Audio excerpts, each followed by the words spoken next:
বর্তমানে অনেকেই এখনো বাংলাদেশকে একটি দুর্বল দেশ মনে করে।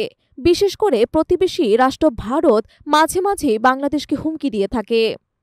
কিন্তু বাস্তবতা হলো আজকের বাংলাদেশ একাধারে সংগঠিত, সুশৃঙ্খল এবং আধুনিক অস্ত্রে সজ্জিত একটি সামরিক শক্তি। সম্প্রতি বাংলাদেশের প্রতিরক্ষা ব্যবস্থায় এমন কিছু অস্ত্র যুক্ত হয়েছে যা শুধু প্রতিবেশী নয়, অনেক দেশের কাছে বিস্ময়ের কারণ। চলুন জেনে নেই বাংলাদেশের হাতে থাকা সবচেয়ে ভয়ঙ্কর 5টি অস্ত্র সম্পর্কে। Tiger MLRS rocket system. তুরস্ক থেকে আনা এই মাল্টিপল লঞ্চ রকেট সিস্টেম সেনা, নৌ এবং বিমান বাহিনী একসাথে ব্যবহার করে। এর পাল্লা 120 থেকে 130 কিলোমিটার পর্যন্ত। এই সিস্টেমের মাধ্যমে গুরুত্বপূর্ণ শত্রু লক্ষ্যবস্তু ধ্বংস করা সম্ভব, এমনকি ভারতের অভ্যন্তরেও প্রভাব ফেলতে পারবে। FM-90 air defence system. চীনের তৈরি এই ক্ষেপণাস্ত্র ব্যবস্থা বাংলাদেশের আকাশ প্রতিরক্ষায় গুরুত্বপূর্ণ ভূমিকা রাখছে।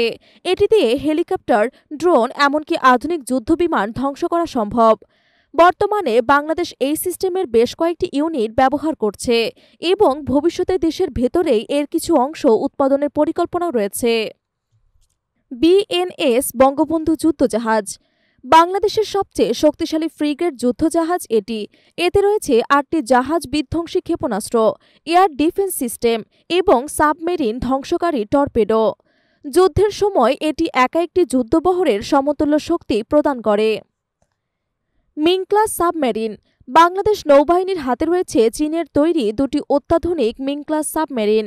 প্রতিটি সাবমেরিন 36টি টর্পেডো এবং 32টি নৌমাইন বহনে সক্ষম।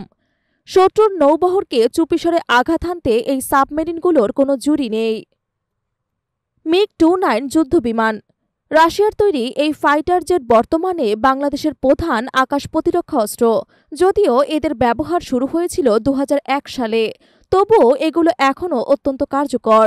ভবিষ্যতে আরও আধুনিক জেট যুক্ত হওয়ার পরিকল্পনা থাকলেও বর্তমানে এটি অন্যতম ভরসার নাম। বাংলাদেশ এখন আর আগের মতো নির্ভরশীল নয়। শক্তিশালী এবং আধুনিক প্রতিরক্ষা ব্যবস্থার মাধ্যমে দেশ আজ নিজের সার্বভৌমত্ব রক্ষায় সম্পূর্ণভাবে প্রস্তুত।